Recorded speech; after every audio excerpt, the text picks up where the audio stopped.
Witajcie moi kochani na moim kanale Życie bez scenariusza. Jak wiecie, mój mąż już wrócił po 2 miesiącach pobytu w Polsce i kiedy usiedliśmy tak wieczorem przy kawie, no i musimy tak nadrobić wszystkie informacje. Muszę trzymać mikrofon w ręku, bo mi się ten zaczep tutaj zepsuł. Powiedział coś, co dało mi też do myślenia.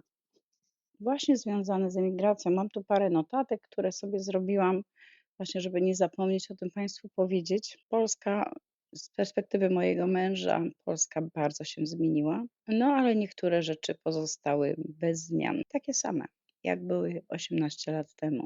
Nie chodzi o drogi, budynki i sklepy, do których później wrócimy. Chodzi o ludzi. Ludzie, mimo wszystko, przez ten okres, który jesteśmy tutaj w Australii, no niewiele się zmieniło w niektórych kwestiach. Przede wszystkim ludzie są smutni, brak uśmiechu na ulicach, mały kontakt wzrokowy. To, że ludzie podchodzą do drugiego człowieka z dużą rezerwą. Jest to nadal, ja wiem, my jesteśmy już tutaj przez te tyle lat przyzwyczajeni troszeczkę do innych zachowań. No my po prostu patrzymy na Polskę z perspektywy emigranta i to się już nie zmieni, bo porównujemy, tak, jak porównujemy ceny, porównujemy różne inne modę, na przykład jedzenie, no porównujemy, ale mówię z perspektywy emigranta, bo no tak niestety jest. I już kiedyś wspominałam, że między Polską a Australią są duże różnice i nie tylko pogodowe,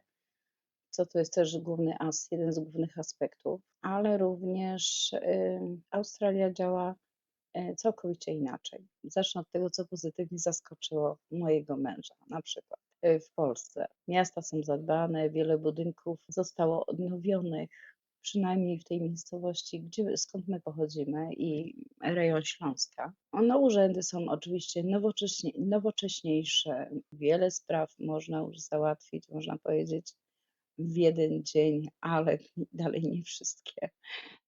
To się jeszcze długo nie zmieni. Z tego, co mówił mój mąż, oni po prostu podchodzą do pewnych rzeczy całkowicie inaczej. Ale mimo wszystko mój mąż stwierdził, że jednak, że w wielu urzędach obsługa klienta jest dużo lepsza niż była kiedyś. Wiecie, kilkanaście lat temu człowiek się czuł jak petent, który przeszkadza. Po co tu przyszłeś? No dziś zdecydowanie mówi, że jest dużo lepiej, no ale jest to ale.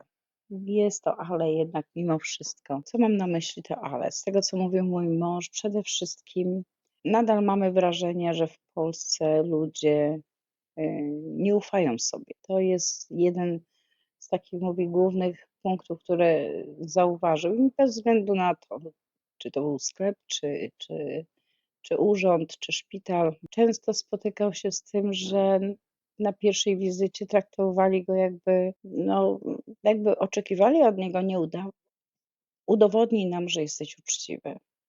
No to jest trochę takie, no nie fair w stosunku do człowieka. Natomiast w Australii jest całkowicie inaczej i sami osoby, które tutaj mieszkają, wiedzą, że z góry każdy zakłada, że jesteś uczciwy, potrzebujesz pomocy i trzeba ci tej pomocy udzielić. Jeżeli albo informacji, albo no Australia jednak daje nam takie duże wsparcie, nawet przy naszej niewiedzy. Jeżeli zadzwonicie, napiszecie maila,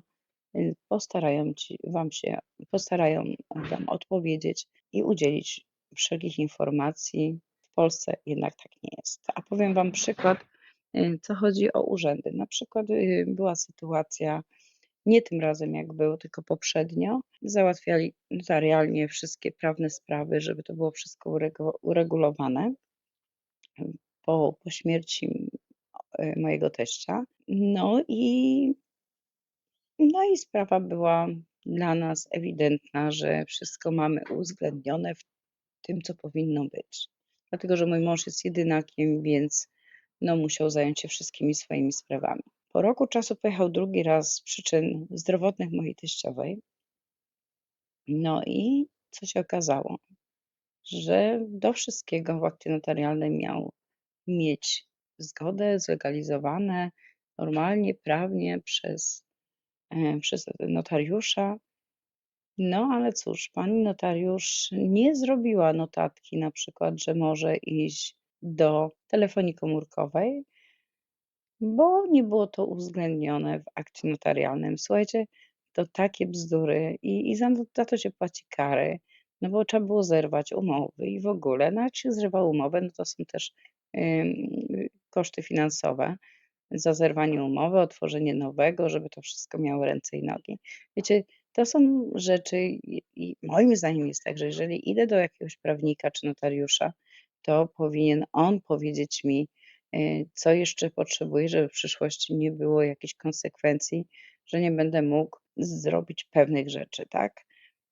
W Polsce tak nie jest. W Polsce jest dalej to. Tutaj, jeżeli idziesz do notariusza i mówisz, że w tej kwestii chcę to i to notariusz ci wypunktuje i wtedy masz wzór tego, co powinieneś mieć, co powinno być zawarte w akcie notarialnym, abyś miał prawo do pewnych rzeczy.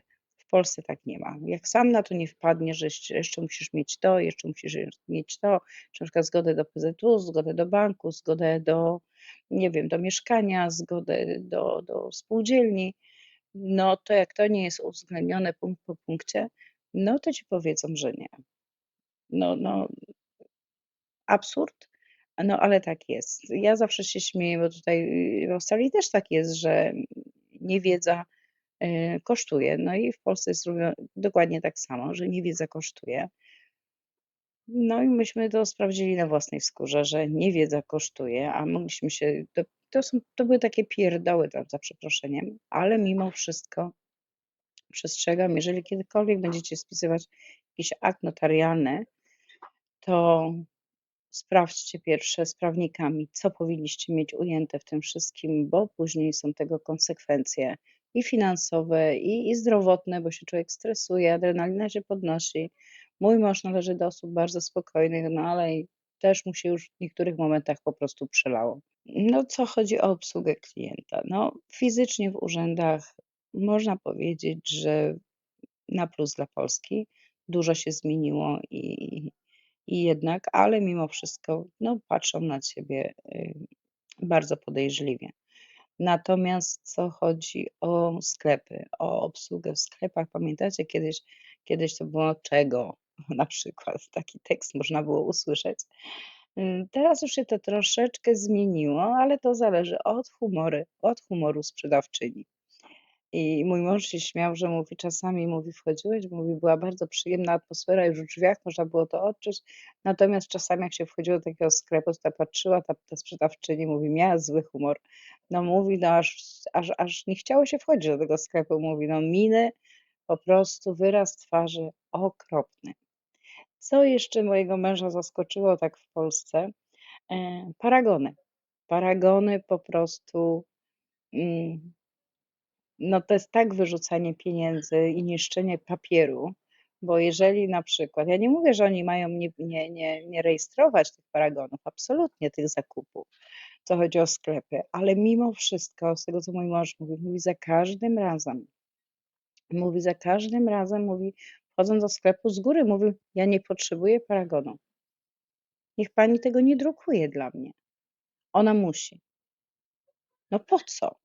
Jeżeli ja jako klient tego nie chcę, no to po co mi? Mówi: "Te paragony leżą wszędzie wokół kasy, w każdym jednym sklepie". Mówi: "To jest takie marnotrawstwo w ogóle papieru, tego wszystkiego, tuszu, bo ludzie nie biorą tych paragonów, bo nie potrzebują. No idziesz po masło, po chleb i troszeczkę wędliny, no po co ci ten paragon? Widzisz, co kupujesz, wiesz, że to świeże, no to po co mi to?" Mówi: "Ludzie po prostu tony tych paragonów leżą wszędzie dookoła". Mówi: "Chory system", bo owszem, w Australii również się pytają, czy chcesz paragon, czy nie. Jeżeli mówisz, że nie, no to nie. Jeżeli mówisz, że chcesz, bo za każdym razem się pytają i mówisz, że chcesz, no to oni ci to wydrukują, ale w momencie wiadomo, jak się kupuje jakieś duże zakupy, no to jest jakaś tam gwarancja. Ja mówię o takich spożywczych, rzeczach. Po co mi ten świstek tego papieru? No, ale tak jest. Ale mówię, humory pani sprzedawczyń jednak mimo wszystko są zależne od dnia. W Australii klienci bez względu niemal zawsze stajecie przywitani z uśmiechem, otrzymacie pomoc, i konkretne informacje. I tutaj w Australii jest jednak bardzo pozytywne i tego się będę trzymać, bo ludzie mimo wszystko nie znający się czasami nas to irytuje, bo się śpieszymy czy coś takiego, wiadomo, ale można się do tego przyzwyczaić i ja na przykład na początku tak reagowałam, że mówię: „Boże, kobieto, pośpiesz się, jak długo można gadać z jednym klientem?” Ona ma czas, ona sobie z nim porozmawia, zapyta się, jak jej dzień minął, czy jak tam w pracy. Słuchajcie, obcy ludzie. Niektórzy ludzie, szczególnie starsi ludzie, potrzebują rozmowy i tak samo jest osoby pracujące czasami, no goni ich, ale teraz zrobili taki system tutaj w Australii, jest samoobsługowy, jeżeli wam się śpieszy, możecie sobie sami po prostu podejść do kasy, zeskanować wszystkie produkty, zapłacicie i wychodzicie. Nie musicie stać w kolejce na taśmę, rzucać produkty i po prostu czekać, aż pani was obsłuży. Więc mówię, w Australii Australiana Plus w 100%, co chodzi o zachowanie obsługi klienta. To tutaj naprawdę chyba nie przebiją.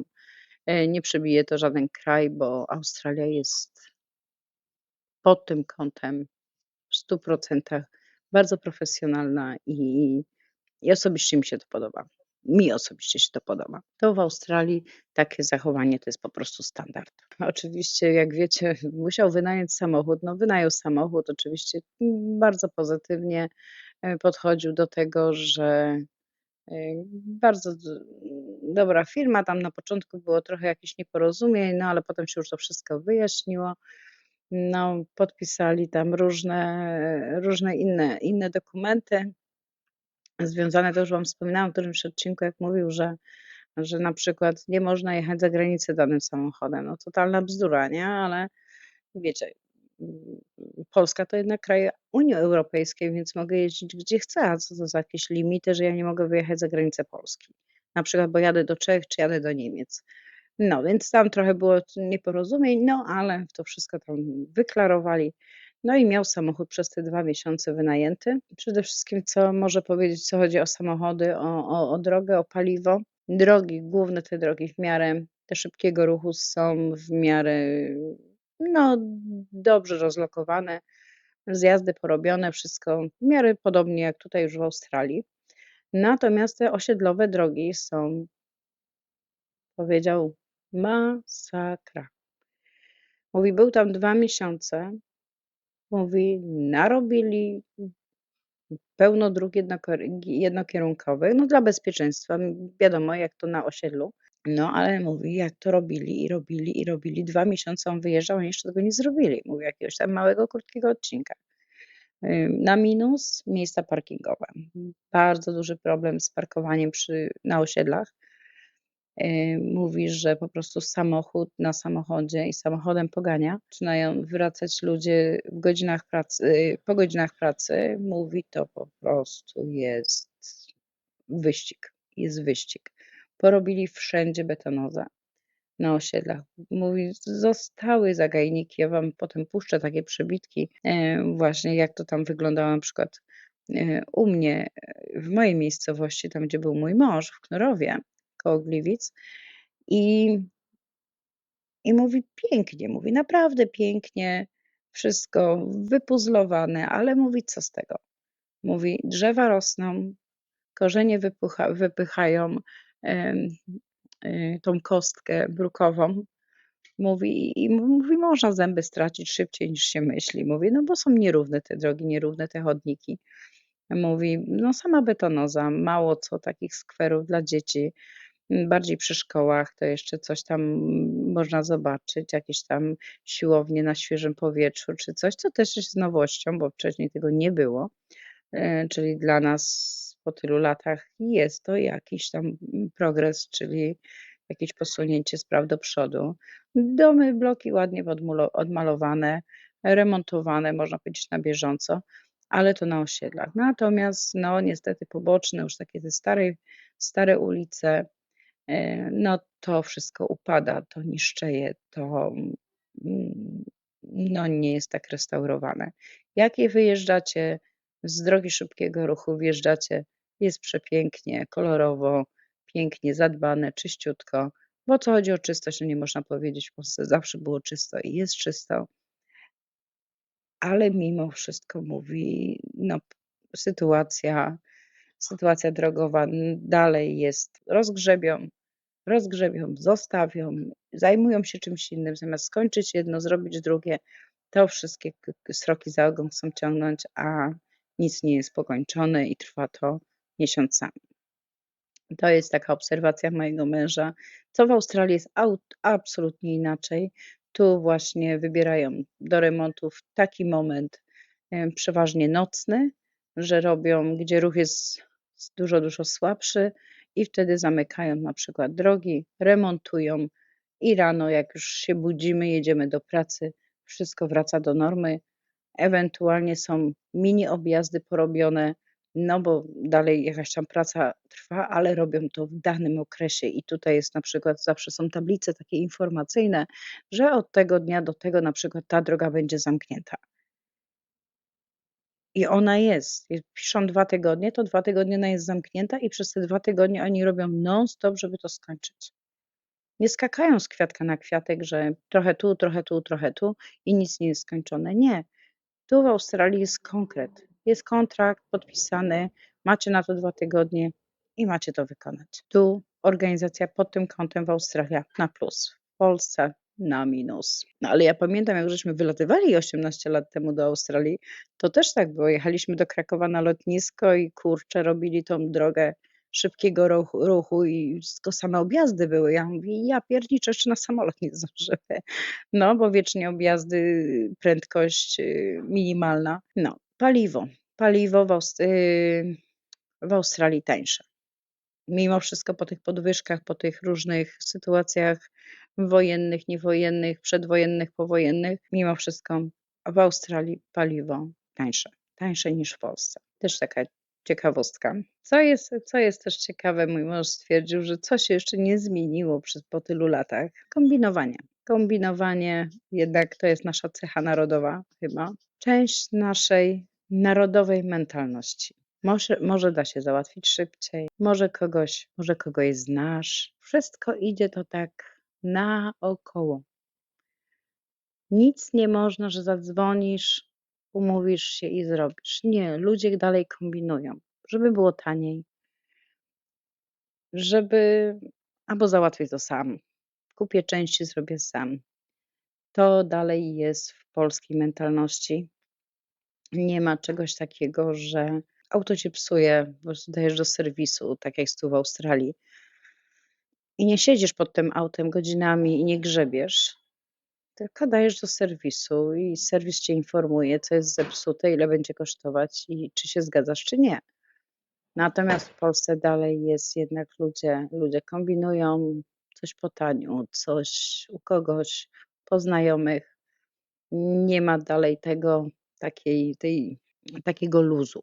Ja wiem, że to chodzi też o kwestie finansowe i my jesteśmy narodem, em, kombinującym, to może źle powiedziałam, ale radzącym sobie. O, może tak bym to powiedziała, że umiemy sobie radzić w każdych sytuacjach. I też już nieraz podkreślałam, że my jesteśmy takim narodem, że umiemy sobie radzić w różnych sytuacjach i nawet jak się coś zepsuje, to nasi mężczyźni to są złote rączki i po prostu potrafią zrobić wszystko. No ale i dalej tak jest. Tak jest. To może mówię, źle powiedziałam. Nie kombinowanie, tylko właśnie taka zaradność narodowa, którą rząd nas nauczył kombinowania, radzenia sobie w trudnych sytuacjach. O, może tak. To jest na plus oczywiście, to nie jest na minus. Chociaż mówię, lżej się żyje w momencie, tak jak tu w Australii, że nie masz zajętej głowy i czasu, że musisz zrobić to sam. Tu jest ta różnica, o to mi chodzi, nie zrozumcie mnie źle. No, w Australii jednak te procedury są bardziej sztywne i takie, sztywne, może nie sztywne, ale konkretne. Takie, no, człowiek się nie przejmuje. Jak ja mam siedzieć, mój mąż ma siedzieć pół dnia pod autem, bo coś mu się tam zepsuło i nie wiadomo, czy jeszcze naprawi, czy kupi części dobre, czy nie, to lepiej oddać do serwisu profesjonalistom i niech się zajmą daną usterką, niż właśnie grzebanie samemu, jak to się mówi. A w dzisiejszych czasach te samochody to jest sama elektronika, więc na dzień dzisiejszy coraz gorzej się tylko osoby, które mają odpowiedni sprzęt mogą sprawdzić, czy tam jest wszystko w porządku, czy nie. Co chodzi o ceny. O ceny między Polską a Australią to już też mówiłam tak wstępnie w zeszłym odcinku, że właśnie, no ceny na przykład warzyw, jajek są dużo tańsze niż tu w Australii. Natomiast i alkoholu, papierosów, używek też są dużo tańsze niż tu w Australii.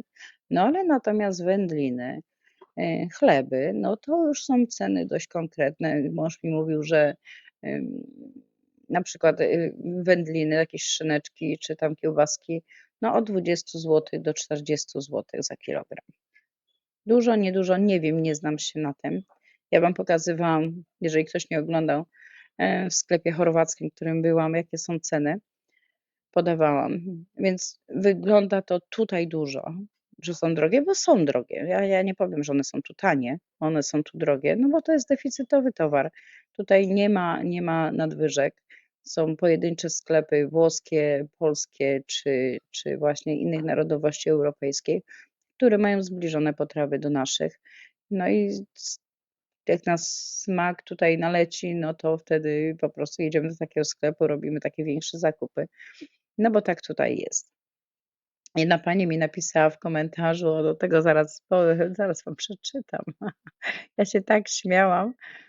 Napisała mi w komentarzu, czekajcie, niech ja go znajdę. No nieważne, jedna pani w komentarzach mi napisała, że salceson, kaszanka, czy tam inne nasze wyroby są tłuste i niezdrowe, że teraz mamy lepsze produkty, mamy dużo ryb, powinniśmy jeść. Ja się z tym zgadzam oczywiście, że możemy, ale czy są niezdrowe, to ja nie wiem. Ja jestem mięsożerna i ja osobiście uwielbiam wędliny, uwielbiam mięsa każdego rodzaju. Ryby tak niekoniecznie. Zjem, bo wiem, że muszę od czasu do czasu, ale nie jest to jakimś tam moim najlepszym daniem. Dla mnie na przykład, tak jak mówię, ja jestem mięsożerna, mój mąż też jest mięsożerny, chociaż mój mąż więcej spożywa ryb niż ja. No ale ryby w Polsce też nie należą do tanich.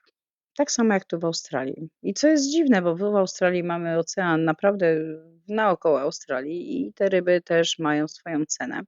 Kiedyś zabiorę was na market rybny, to sobie porównacie. Już kiedyś robiłam taki filmik, już dawno, dawno temu, nie pamiętam. No, musiałabym spojrzeć w stare filmy.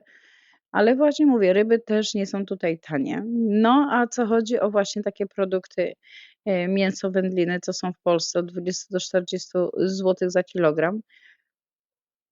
No, mój mąż mówi, że no 100 zł w Polsce to nie jest dużo. To jest takie naprawdę śniadaniowa cena. Jakaś bułeczka, masełko, mleczko, czy tam herbatka, kawka, do tego trochę wędlinki, jakiegoś pomidorka. No i to mówi tak, stówka to pęka, czy jakiś jogurcik. I mówi, stówka pęka, jak chcemy sobie zrobić rzeczywiście na drugi dzień zapas, to tak spokojnie 100 zł to jest, mówi, na niektórych rzeczach można zaoszczędzić i można kupić. Te targowiska dalej istnieją, przeważnie w soboty zjeżdżają się właśnie na targ ludzie i można kupić od rolników właśnie wędliny, sery, jakieś oscypki, mówi, mm, mięsa, no i oczywiście warzywa, owoce, ciuchy i różne gospodarstwa domowego rzeczy. No, targ jest dalej jeszcze bardzo popularnym takim miejscem, targowiska. To jest fajne. Ja na przykład bardzo lubiłam targowiska i do dzisiaj lubię. I nawet tutaj, jak jeżdżę na te lokalne markety, to te takie właśnie markety, oni tutaj mówią właśnie takich rolników, to jest dla mnie na przykład fajne takie wyjście. Lubię jeździć do Kalamandy, lubię jeździć na mining. Nie jeżdżę na Nord, bo tam nie znam. Lubię jeździć na market do Frio. No to są takie moje markety, które są blisko tutaj mnie. Lubię jeździć na te takie raz na miesiąc albo raz na kwartał, też takie w Rolleston są, chyba raz w miesiącu. Też lubię jeździć, ludzie wystawiają swoje produkty, firmy się reklamują, różne destylarnie, różni rolnicy dają swoje produkty, więc jest to fajne. Ja osobiście lubię targowiska, lubię zawsze lubiłam i trochę mężowi zazdrościłam, jak szedł na targ, to zawsze mówiłam: „Włącz mi kamerkę, to ja sobie chociaż popatrzę”. No, tak samo jak chodził po osiedlu, chodził tam na spacery, czy tam załatwiał jakieś sprawy, to właśnie pod kąt, mówię: „Włącz kamerkę, bo ja chcę też zobaczyć”, nie? No więc trochę byłam zazdrosna, wam powiem. Ja wiem, on miał dużo rzeczy do załatwienia i wcale to nie był przyjemny wyjazd do Polski.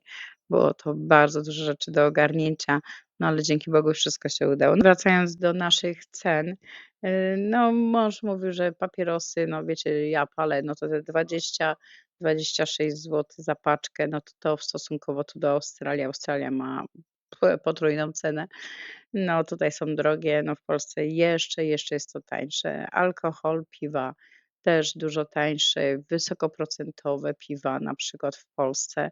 Tu w Australii są, dużo niższe procenty. Zdarzają się trochę wyższe, ale raczej standardowe piwa są one, niskoprocentowe. Nie tak jak w Polsce, że wysokoprocentowe, więc, używki dużo tańsze w Polsce niż w Australii. I tu w Australii nie polecam używek. Ale wiecie, co mój mąż powiedział, że w Polsce co jest ciekawe, na przykład tutaj tak, że w każdym sklepie jest, inna cena. Inna cena, na przykład za jajka, inna cena za chleb, inna cena. Mówi tak naprawdę mówi to się nie dziwi, bo moja teściowa na przykład, no zawsze albo jechała do jednego sklepu po masło, do drugiego sklepu leciała po chleb, do trzeciego leciała tam po coś, bo tam było taniej. Ja nigdy tego nie mogłam zrozumieć. Ja mówię: „Matko Boska, ty kobito się tyle nalatasz, no po diabła, no nie możesz kupić wszystkiego w jednym sklepie”. Ja wiem, że to jest dla zdrowotności i też, bo to jednak wyszła z domu, przeleciała, jak to się śmieje, całe osiedle, żeby po prostu kupić to, na co miała ochotę, ale żeby było taniej, żeby było oszczędniej. I powiem wam, że tutaj jednak tak nie ma takiego w Australii wyboru. Są takie naprawdę spożywcze sklepy, są 2. Jest to Coles i Woolies i albo idziesz do jednego, albo idziesz do drugiego i tak naprawdę nie zastanawiasz się na tym, bierzesz po prostu. No ja w większości też, jak zauważyliście, biorę rzeczy właśnie z promocji, nie biorę, jeżeli jest to mięso, coś na promocji, a ma na przykład krótką datę ważności, no to po prostu to zamrażam i odmrażam to w momencie, kiedy na to mam ochotę. Czy tam, nie wiem, sól, cukier, mąka, masło, to tak samo biorę, to raczej czekam na promocję. No, dlaczego mam przepłacać, jak wiem, że za tydzień będzie ten sam produkt o połowę ceny tańszy? No i w Polsce jest dokładnie tak samo. Mówi: „Naprawdę nie możesz iść do jednego sklepu i kupić jednej rzeczy, kupić wszystkiego naraz”. Mówi: „Możesz”, mówię, „ale zapłacisz, no, dość duże pieniądze”, mówi, więc ludzie chodzą tak właśnie od sklepu do sklepu i sprawdzają ceny i kupują tam, gdzie jest taniej. Po jedno dobre, ale po drugie bardzo czasochłonne i to też zabiera dużo czasu. Ja mówię, dla mojej teściowej, która jest na emeryturze, no natomiast mówię, dla osób pracujących jest to ciężkie jednak do oblecenia 3 czy 4 sklepów, żeby kupić w dobrej cenie jakiś produkt. To jest trochę takie zgubne. Napiszcie mi, jakie są wasze obserwacje, co chodzi o ceny. Czy tak faktycznie jest, czy tylko to jest właśnie, w naszej miejscowości, w Polsce, tam na Śląsku? No, a może mieszkacie za granicą i jak jesteście z wizytą w Polsce, u swojej rodziny, czy macie takie samo odczucie? Bo no napiszcie w komentarzach, bo jestem ciekawa waszej opinii pod tym kątem. Co wam jeszcze mogę powiedzieć? Gościnność. Gościnność, słuchajcie, to też jest nasza narodowa cecha. Gościnność. Mój mąż powiedział, że gdziekolwiek by nie poszedł, to stoły po prostu uginały się od jedzenia, od picia, od wszystkiego. Mówi, ludzie są bardzo gościnni, tak jak myśmy byli te 18 lat temu, tak teraz każdy, czy to znajomy, czy rodzina, czy przyjaciel. Tylko jak tylko się zapowiedział, że przyjdzie, gościnność, pokorek.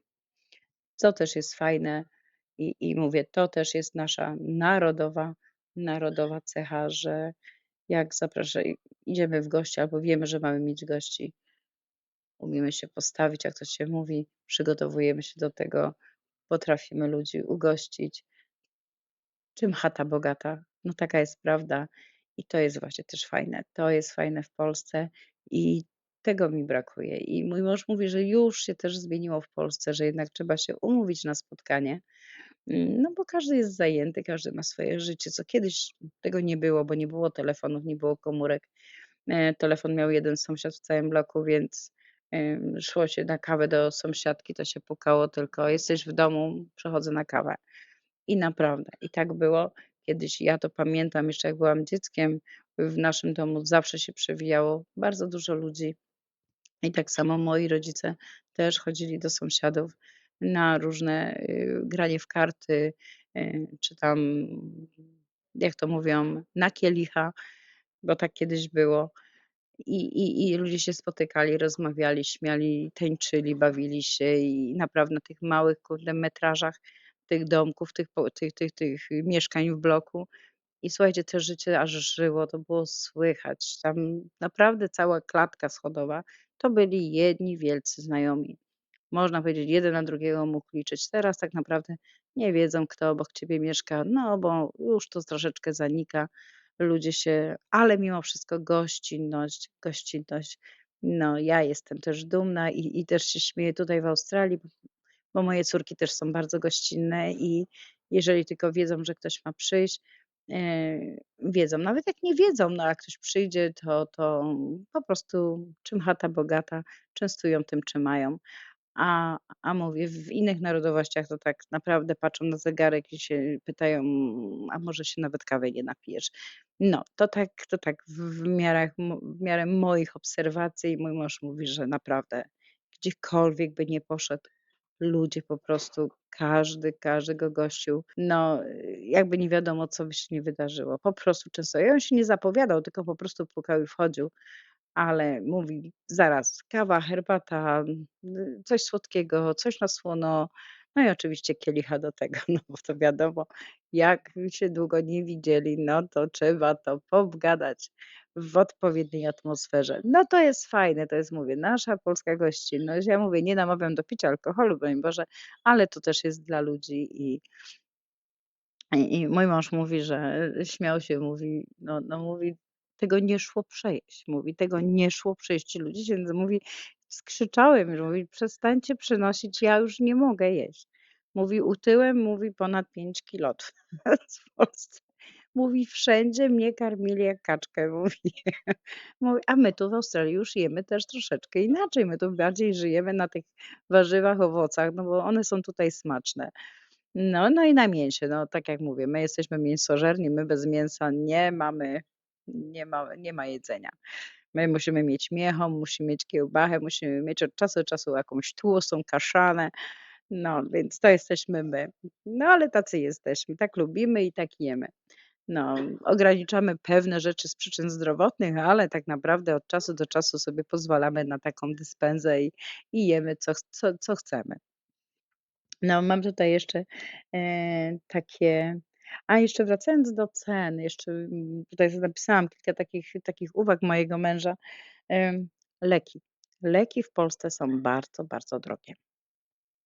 Mówi naprawdę ja go poprosiłam, bo ja lubię na przykład polski Wibowit. Ja wiem, to jest śmieszne, bo to jest dla dzieci, ale ja osobiście lubię ten proszek. Lubię tą saszetkę z tym Wibowitem. Zresztą mnie tutaj koleżanka też prosiła, jakbyś mogła, niech mój mąż przywiezie Wibowit. No dobra. Jedna paczka Wibowitu 50 złotych. 50 złotych. Tam nie wiem, ile było tych saszetek. Trochę było więcej niż w tej malutkiej paczuszce, ale 50 złotych za witaminę, za suplementy. No kurczę, mówię do mojego męża: „Wysyłasz paczki do Australii, to weź mi tam wrzuć ze 3-4 paczki Wibowitu”. No poszedł do apteki, mówi: „Zapłaciłem 200 złotych”. Ja mówię: „Za co?” No mówi: „No za twój Wibowit”, mi mówi. No więc widzicie, no nie są te ceny, są absurdalne. Ale jeszcze co jeszcze, żeby no tutaj też suplementy nie należą do tanich. No nie powiem, że są tanie, ale leki są jednak tutaj dużo, dużo tańsze w stosunku do zarobków. O, może tak to powiem. Natomiast w Polsce mój mąż mówi: krople do nosa”, bo tam złapała go alergia, czy tam zatoki, już nie pamiętam, co on tam miał.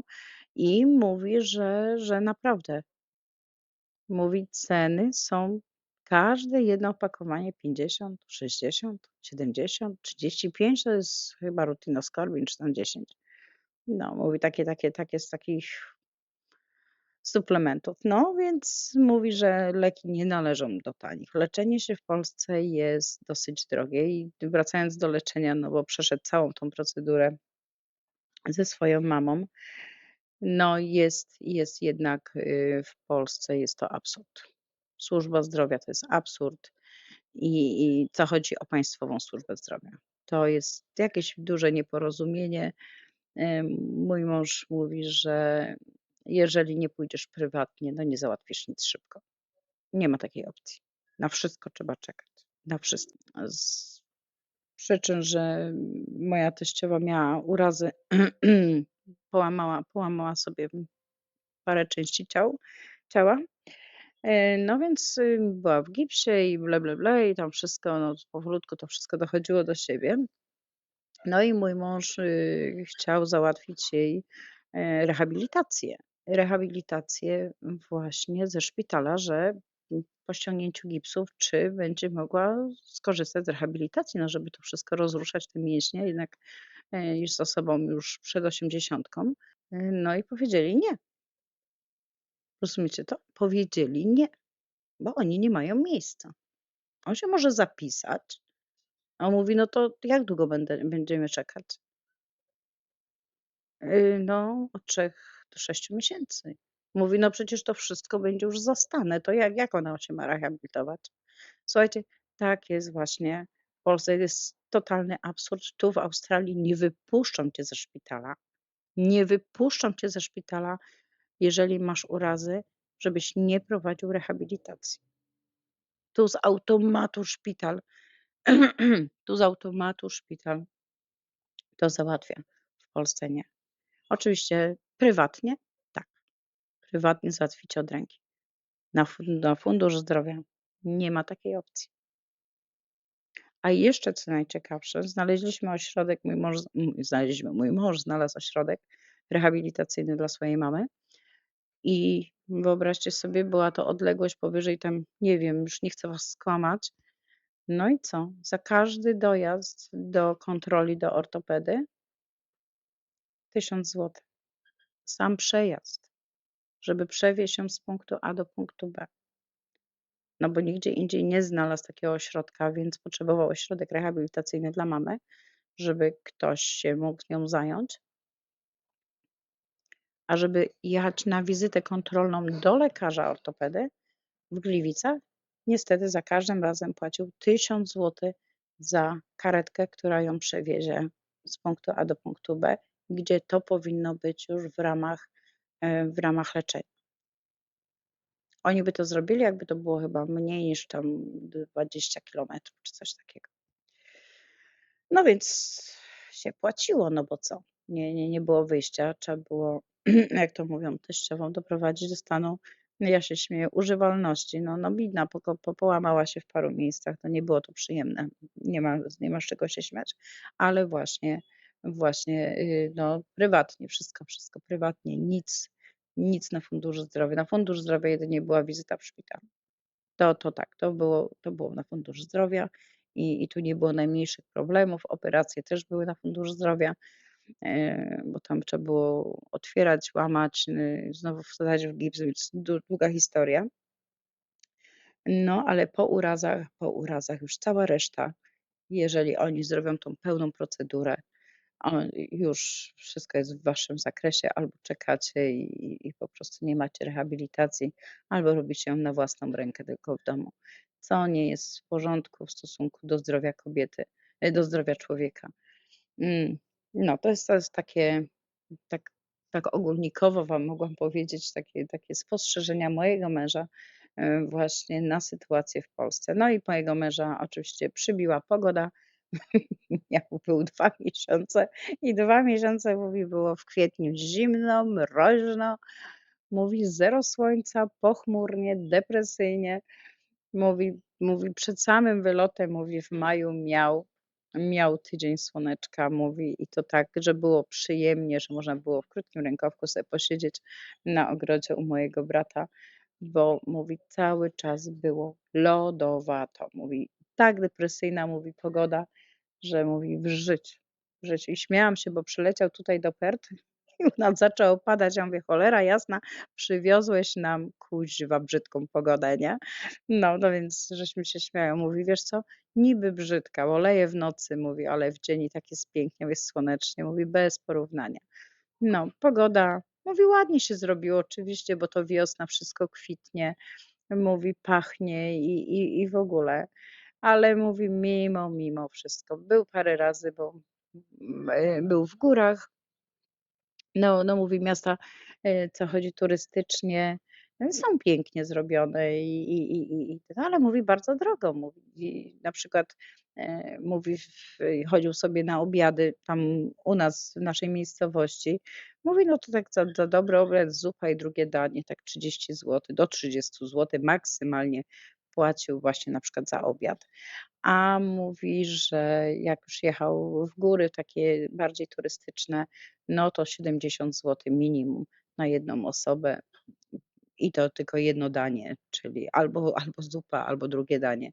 No więc widzicie tutaj, no jest jednak no to tak jak na całym świecie, no tam gdzie turysta, no to wiadomo trzeba ceny podnieść, no bo na tym się zarabia i na tym się żyje i z tego żyją. No mówi, był w Ustroniu, był w Wiśle, był, w czeskim Cieszynie. Mówi, no piękne miejsca, fajnie odrestaurowane, te starówki tak porobione już bardzo niby w starym stylu, ale takie tak czyściutko. Mówi, dalej to jest zrobione bardzo profesjonalnie.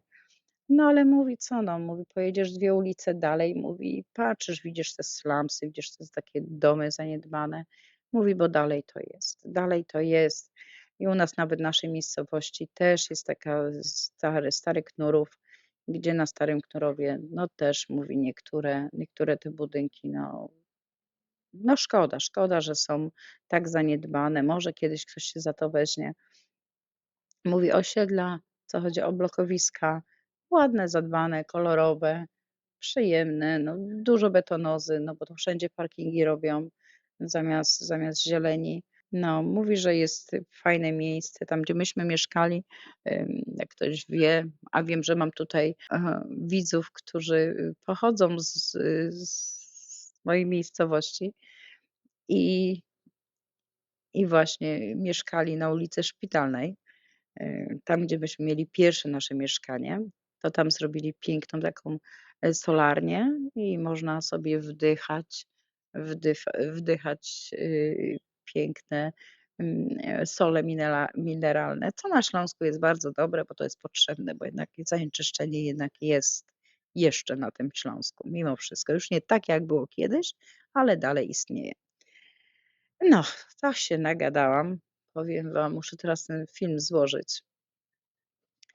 No i oczywiście pozdrawiam moich, oglądających. Pozdrawiam was wszystkich, moi kochani. Ym, Cieszę się za komentarze, cieszę się, że filmy wam się podobają. W następnym odcinku, no będę starała się robić 3 odcinki, w ciągu tygodnia. Mam już jakiś plan, zawsze się śmiałam, albo muzyka, albo trochę kulinaria, a do tego jeszcze jakieś nowostki z kraju, ze świata. Mówię porównanie Polski, a Australii, no jest jednak kluczowe. Ale też na koniec chcę was zapytać, bo zależy mi na waszej opinii. Czy zgadzacie się z tym, co powiedziałam, co zaobserwował mój mąż? Bo ja jestem tylko, tak można powiedzieć, mediatorem między wami a moim mężem, bo to nie jest tak naprawdę do końca moja opinia, tylko opinia mojego męża. Czy może macie całkiem zupełnie inne doświadczenia? No, ale to jak mieszkacie za granicą i wróciliście i wracacie do Polski na urlop choćby, nie mówię na stałe, no to co wy o tym myślicie? I co wy zauważyliście, że czy to samo co mój mąż? No bo mówię, każdy ma inną sytuację. Mój mąż nie pojechał jako na urlop, bo to nie był dla niego urlop, tam miał jakiś długi weekend, jeden, którym padało i mówi, przesiedzieli w domu. Jakie różnice wy zaobserwowaliście właśnie, będąc właśnie w Polsce, w różnych rejonach, wiadomo Polski, bo każdy pochodzi z innego końca. Dajcie mi znać w komentarzach, czy Naprawdę czytam wasze komentarze i jestem po prostu pod dużym wrażeniem. Ale dla jasności, kochani, to nie jest, film po to, żeby krytykować Polskę. Nie. Wiecie, Polska to jest mój kraj, kraj mojego męża, kraj moich dzieci. Już nie tak do końca, po połowie mojej wnuczki. Jest częścią mojego życia. To nie jest to, że ja chciałam skrytykować Polskę, absolutnie nie. Tylko chciałam pokazać właśnie różnice, że one istnieją mimo wszystko. Jest to taka perspektywa, nasza pod kątem właśnie emigranta nieżyjącego długo już w Polsce. No kochani, no będę już kończyć, bo dość długi ten film wyszedł. Będę musiała go skrócić, coś tam pewnie powycinam. Tam te wszystkie albo moje kasznięcie będę musiała wszystko wyciąć. Ale mówię, bardzo interesuje mnie wasza opinia na temat właśnie, jak wy spostrzegacie różnice Polski, bo ja wiem, że ten temat już kiedyś przewijał i dość był duży odzew na ten temat. No, są takie moje bieżące informacje z bardzo, bardzo wiarygodnego źródła, bo ufam swojemu mężowi, więc ufam mu z jego spostrzeżenia. No, ale mówi, mój mąż powiedział, że jednak mimo wszystko Polska jest krajem takim, mimo wszystko Polska jest krajem takim, wiecie, no dla nas sentymentalnym i będzie, bo to jest nasz kraj rodzinny i my jesteśmy osobami bardzo, mamy tam rodzinę i wracamy jednak z sentymentem. Ale podsumowując całą tą opinię mojego męża na temat Polski, powiedział, że jednak Australia jest jego domem, że możemy jeździć co roku jak chcesz, mi powiedział, możemy jechać gdzieś na urlopy, ale mówi, życie jednak tu w Australii, w zachodniej Australii jest dużo łatwiejsze, praca jest bardziej doceniana, człowiek jest bardziej doceniany, i no i spokój. Spokój tutaj w Australii jest mimo wszystko. Jedynie odległość, tak jak mówi, spotkał się z przyjaciółmi, z rodziną, ze znajomymi, mówi, to czujesz, w sercu cię tak troszeczkę kuje. To, że no za chwilę musisz się rozstać, jednak mimo wszystko zawsze mówimy do zobaczenia, nigdy nie mówimy do widzenia i koniec. Do zobaczenia, pewnie się zobaczymy za rok. Mój mąż obiecał, że za rok wrócimy, więc zobaczymy. Czas pokaże, mamy dużo planów, ale czy nam to wyjdzie, to wszystko czas pokaże. Życie bez scenariusza, nie ma co planować zawczasu. Życie i tak napisze nam swój scenariusz. Na nic, będę kończyć już dzisiejszy odcinek. Mam dużo rzeczy jeszcze do zrobienia. Muszę go złożyć, muszę go wysłać dzisiaj, a już jest późno. Wy już wstajecie, więc będę chciała jak najszybciej go puścić, żebyście mogli państwo go obejrzeć. Jeszcze raz dziękuję kochani za komentarze. Uwielbiam was wszystkich, nawet ci, co są tacy uszczypliwi. Mamy dużo pomysłów na nasze życie, aby nam życia starczyło. Dobra, trzymajcie się i do następnego. Buziaczki. Bye.